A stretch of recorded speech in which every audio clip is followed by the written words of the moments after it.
Mendebaldean beti argi ikusten ez bada ere, gorabidean dauden herrialdeetan politika publikoek oso modu esplizituan bereizten dituzte enpresa handiak eta enpresa txiki eta ertainak, enpresen eta gizartearen arteko harremana arautzeko garaian.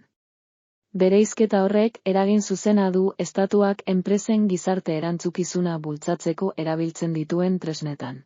Eremurik esanguratsuena, ziurrenik, enpresaren jabetzarena da azken 2 hamarkadetan.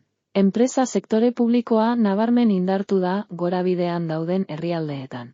Baina indartze hori batez ere enpresa handietan kontzentratu da, horretarako arrazoi objektiboak daude.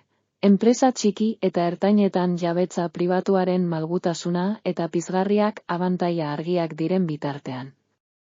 Enpresen dimentsioa handitzen den heinean abantaila horiek lausotu egiten dira, eta askotan, jabetza pribatuaren eragozpenak nagusitzen dira.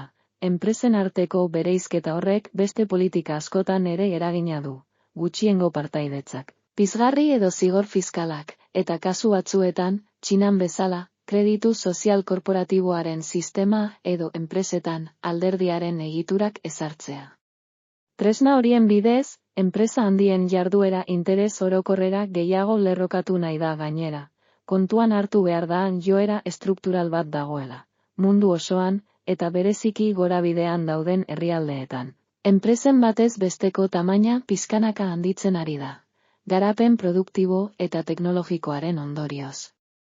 Horrek esan nahi du enpresa handien portaerak gero eta eragin handiagoa duela ehun ekonomiko osoan. Azken batean, enpresa pribatu handiak dira gizartean eta politikan eragiteko gaitasun handiena dutenak.